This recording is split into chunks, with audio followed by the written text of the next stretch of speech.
It began as an ordinary weekend in late summer, the kind when the air feels heavy with the scent of pine and the nights hum with the buzz of unseen insects. 3 college friends, Liam, Erica, and Nate, decided to camp near Mirror Lake, a quiet forested area in northern Montana. They brought along a camera, partly to vlog their trip, partly to document the pristine wilderness before classes started again. None of them knew the footage would later be reviewed by police, paused frame by frame, trying to understand what they had captured. The first half of the video was completely normal. Laughter, campfire crackling, shots of marshmallows roasting. Liam, holding the camera, joked about being lost in the woods. Erica teased him about his fear of spiders. Nate played a song on his phone while the fire popped and hissed. It all seemed harmless, the perfect weekend escape. Then, around 2:47 a.m., the recording changed. The camera, still recording on a small tripod, caught something moving behind the tent. It wasn't immediately noticeable, just a flicker of movement between 2 trees almost too quick to see. A shadow, maybe an animal? Liam later told investigators that he thought it was just the wind. But in the footage, the trees weren't moving. About 30 minutes later, the group was woken by a faint whistling sound. It came from somewhere in the forest, not like a bird or a human, too low, too steady. The camera was still rolling, showing Erica peeking out from the tent flap, whispering, "Do you hear that?" The sound continued for nearly 2 minutes, a long, breathy whistle that echoed and then stopped, followed by complete silence. When morning came, the 3 laughed it off. They checked around the campsite and found nothing.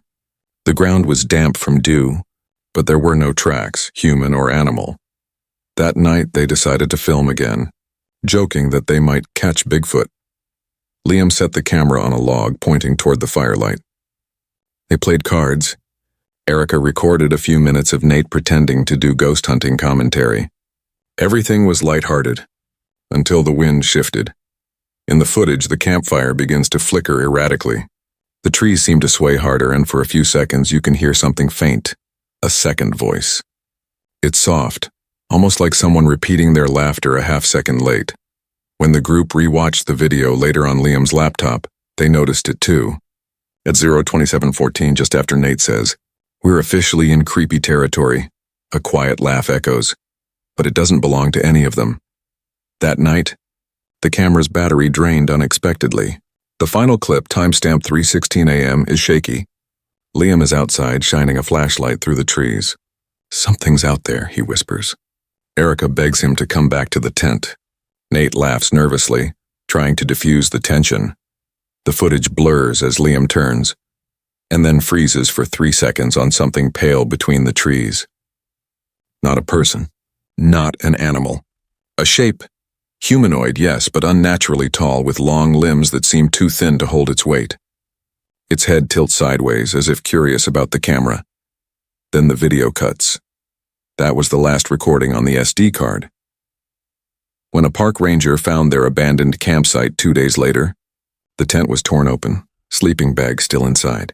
The fire pit was cold, the ashes untouched. Liam's camera was discovered half buried near the lake's edge, its lens cracked.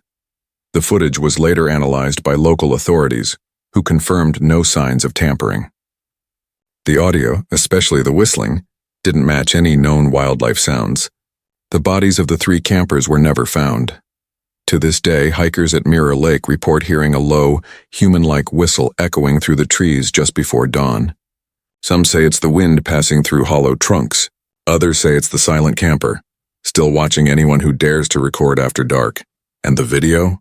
It exists. At least according to an online forum where a user named Ranger203 claimed to have seen it during evidence review in 2017.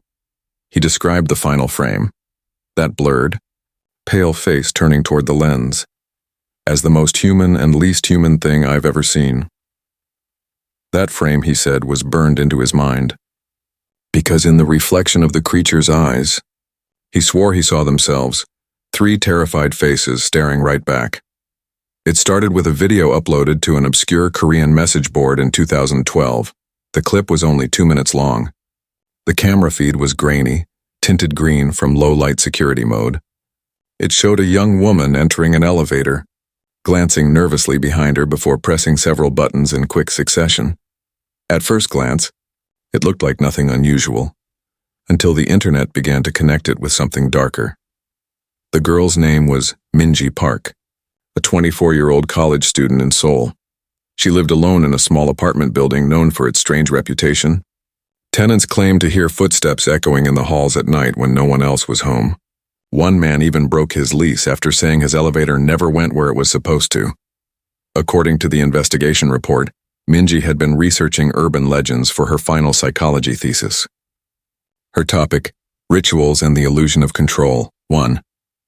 Of the subjects she studied was something called the elevator game, a supposed method to enter a different realm by riding an elevator in a specific sequence, and the ritual's rules were simple but disturbing.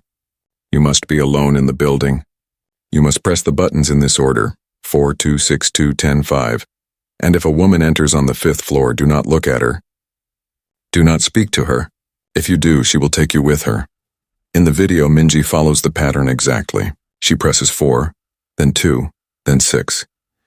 Each time the elevator doors close, the camera's timestamp ticking forward. But on the 5th floor, the doors open, and someone steps in. The figure is partially obscured by the doorframe. Long hair, white clothing, no face visible. Minji glances up just for a second and smiles awkwardly as if embarrassed. The person doesn't move, doesn't speak. They just stand there. The elevator continues downward, though the floor indicator flickers strangely between 7 and 5, as if it can't decide which floor it's on. At 0:01:52, Minji leans forward and speaks, though her voice is too soft to make out clearly. The figure beside her tilts their head slightly, but their reflection in the stainless steel wall doesn't follow. Then the screen distorts. Static. And the last frame before the feed cuts shows Minji staring directly into the camera, her mouth open like she's about to scream or whisper. When police reviewed the footage, they confirmed that no one else entered or exited the building during that time. The elevator returned to the ground floor 3 minutes later. Empty. Minji was never seen again. Her friends claimed she had texted them earlier that night, saying she felt close to something incredible. Investigators found her phone still recording an audio note in her pocketbook. The file was labeled Test 3 Elevator. The sound begins normally in mechanical humming, faint elevator music. Then footsteps, then breathing, not hers. A low, rhythmic breathing that continues even after she gasps. At one point she whispers, "Is someone here?" A pause, and then a distorted voice answers, faint but clear enough to make the hair on your neck stand up. It says, "You looked?" That clip has circulated on the dark web for years. Under countless file names, Elevator Ritual 2012.mp4, Seoul Missing Case 03 Don't Look Her in the Eyes.mov.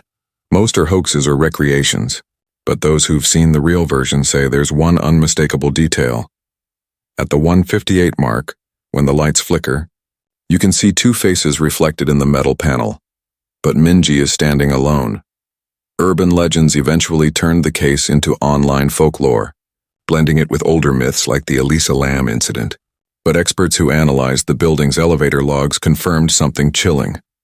After Minji vanished, the elevator began activating itself between 2 a.m. and 3 a.m. every night, following the same button sequence she used. Maintenance teams replaced the control board twice. Still, the pattern repeated. By 2016, the building was half empty. Residents refused to ride the elevator after dark. One tenant even filmed the elevator doors opening by themselves, and a faint voice saying, 10, 5, just before his camera froze. Today, the complex is abandoned. Local thrill seekers still visit, attempting to complete the ritual Minji began. Some post their attempts online, mocking the legend. But one video stands out, uploaded in 2019 by a user called Ghost Circuit. In it, you can hear a young man laughing as he presses the buttons. Everything seems fine until he reaches the 5th floor. The doors open and the camera shakes violently before the feed cuts to black.